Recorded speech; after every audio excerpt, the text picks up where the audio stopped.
Hello, my awesome friends. It's your buddy Phil here, project management trainer and coach. I hope you're doing well. Today, we're going to have a really quick pop quiz. I've let you get away for a few days, haven't I? I haven't really given you a tough quiz or even a medium quiz. Well, today we're going to take a look at an intermediate quiz. I call this PMP exam Agile Hybrid Question Reset. Are you ready? This is going to go very quick. If you need more time, hit the pause button, okay? And spend enough time answering the question. The question will be available for you to answer for as long as you need, okay? So don't freak out, spend time thinking about it. And I want you to count the 20 questions and I want you to drop a comment for me. Which did you get? Did you get a 50 at least? Did you get 100?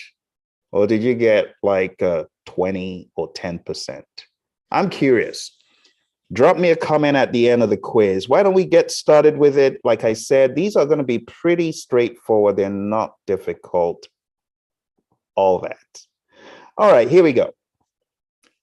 You're a project manager working on a long-term endeavor with several iterations and a single delivery. The work is being led by a single individual in your organization. Document reviews have long lead times, and change requests are formally managed through a steering committee. Which of the following does this describe?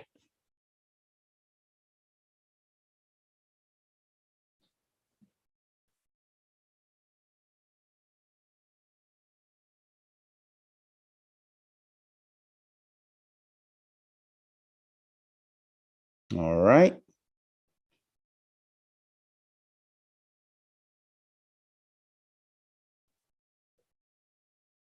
Take your time.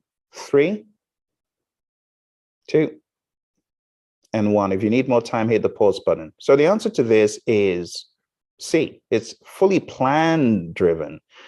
So even though the tense would throw you off a little bit, you got to keep focused on why is it fully plan driven, right? It's not incremental. Incremental is different. It's not agile, most certainly not. And it's not hybrid. It's not Scrum bound. So the only answer is the faulty tense answer, which is C. All right, let's take a look at our next one. Next one reads, you're a project manager working on a project with several iterations and multiple deliveries in the first few months. The work is being led by a self-organized, stable team. Towards the end of the project, deliveries slow down and project reviews have long lead times. What does this describe? So I just give you the page straight up. In order for you to do well on these, you should have read the Agile Practice Guide and hopefully pages 18, 19, thereabouts. So go for it.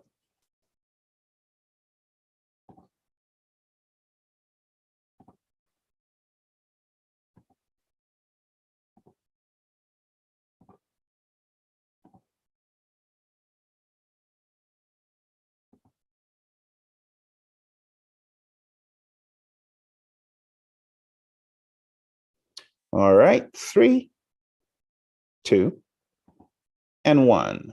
So the answer to this, my friend, since it says several iterations and multiple deliveries, you can guess it could be something agile related, but at the end of it, it says delivery slow down, project reviews have long lead times. This sounds like agile development followed by a predictive rollout or something to that effect. So the best answer to this one would be hybrid project. Okay, let's go to the next one. You are deciding how to manage risks and project scope with a team. Which project aspect does this describe? Pretty straightforward one. Shouldn't take too long.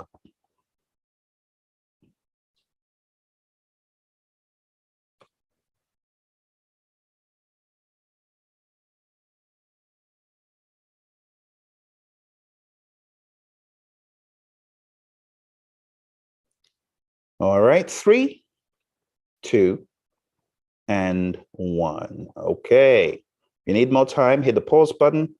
The best answer to this is none other than planning, because it says you are deciding how to manage risk. That's planning risk management. And project scope, that's plan scope management. So the best answer is planning. All right, let's move on to our next one. Here's the next one. You are carrying out planned work. Which project aspect does this describe? Go for it. I told you they were easy. You should get a 20 out of 20 on this quiz. Go for it.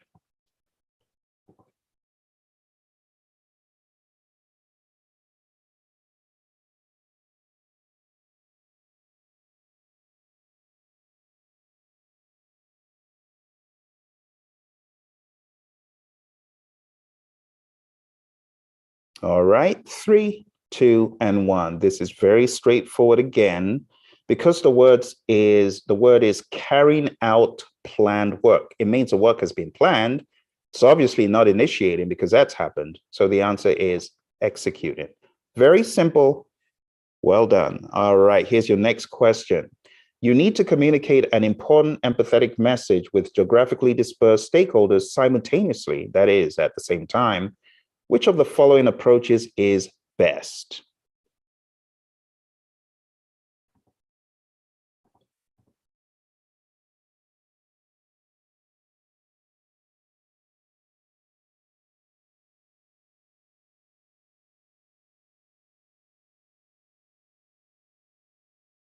All right, 3, 2, and 1. Okay, my friends. Hit the pause button if you need more time. So trick here is it says you need to communicate with a geographically dispersed team of stakeholders, right? It is not going to be face-to-face because everyone is geographically dispersed. So the best answer would be a webcam with a microphone, not A. This is one instance in which face-to-face communication is not practical. So the best thing for you to do is a webcam with a microphone because they are not in the same location. Okay. All right, let's take a look at another question. The best method of communicating to and within a development team is described in the Agile Manifesto as what? Think about it. The answer will come back to you.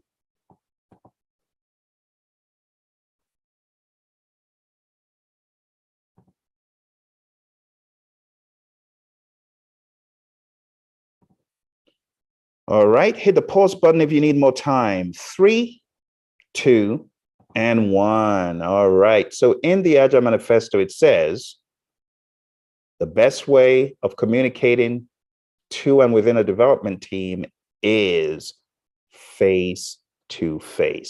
conversation. So the answer in this case, my friends, is A, face-to-face. All right, thank you those of you who are just coming. It's always a pleasure to have you on here. Let's timestamp this. It is 13th of April, and it is on the East Coast, 18 past 8 p.m. So if you have got questions in particular that you want me to answer for you live, you need to put them in the chat box. I will answer them as quickly as I can before I run to my next meeting. Okay, let's jump into the next question we have in this assortment. Here it is. Your Agile team is underperforming. Most of them have I-shaped profiles. What should you do?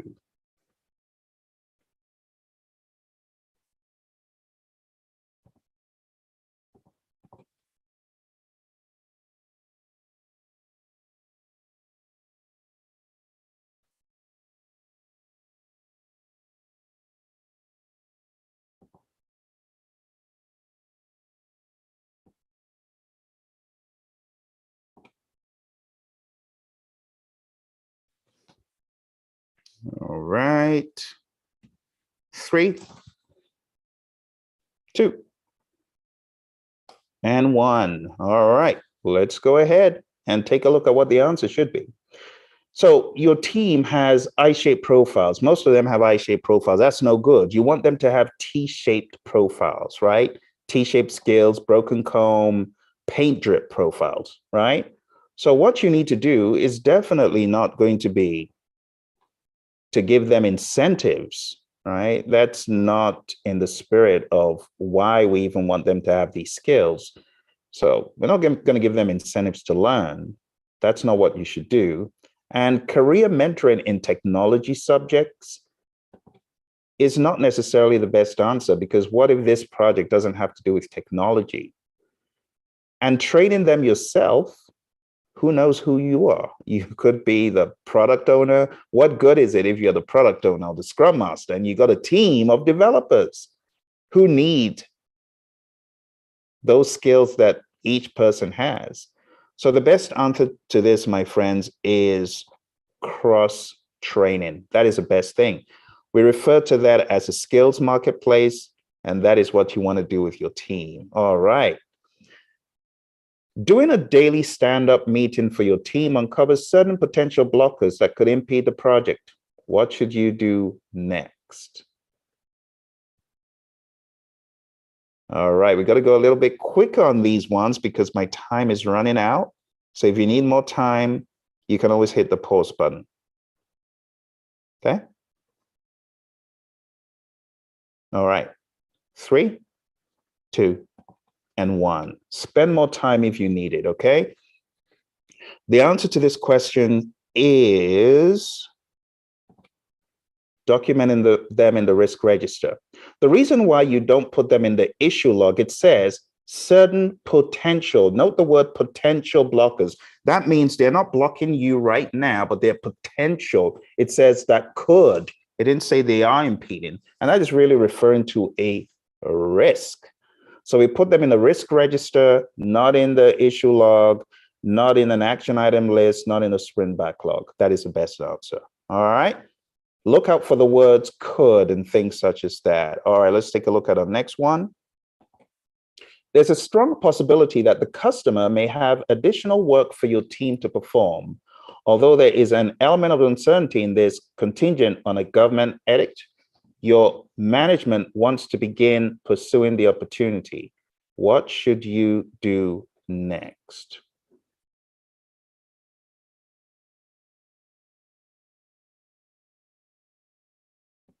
Remember, you can always hit the pause button if you need more time.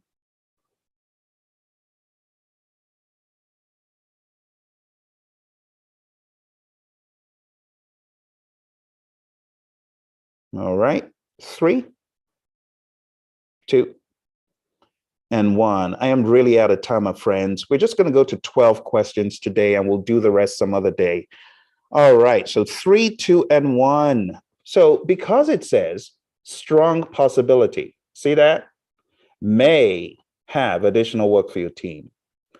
Although there's an element of uncertainty, this is really talking about risk. So you got to see it as a risk. It's that simple. It's not an issue. Doing nothing because it doesn't concern you is wrong. It does concern you, right? And you don't start writing a contract because there is uncertainty. All right, we'll take a look at just a couple more. Here's another one. The adaptive project is being affected by interruptions. This is because members of your team are having a disagreement regarding how technical work should be carried out on the project. What should you have done to minimize the impact or prevent this?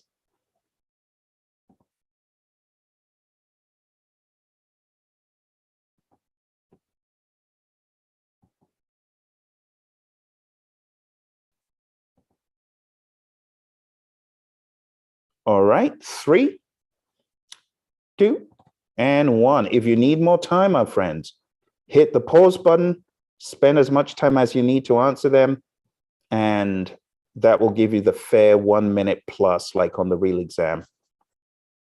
So the answer to this, my friends, is you got to create a contract, social contract, team agreement, page 51 in the, page 50, I believe it is, in the Agile Practice Guide. Take a look at that whole mantra: team charter, team contract, social contract, team agreement, all same thing. So you should have created a team agreement or social contract with team members present and in agreement. All right, great. Let's take a look at our final one for today, or second to the last, I should say. As a product owner, you need to show the anticipated sequence of deliverables over time. What is the best way to proceed? All right, 3, 2, and 1. So you need more time. Hit the pause button. I will show you the answer now. The answer to this is A. It's the product backlog. That is the best option. It's not the product vision. That doesn't show the anticipated sequence of deliverables. Oh, I'm sorry, not backlog, roadmap. In my haste, calm down. It's not backlog, it's roadmap. Product roadmap. Okay, I apologize. I'm in a little bit of a rush to get to my next meeting. So the answer is product roadmap because the product backlog, the product vision, those don't show the anticipated sequence. And master sprint schedule, there's no such thing. All right, here's a final one, and I really have to dash.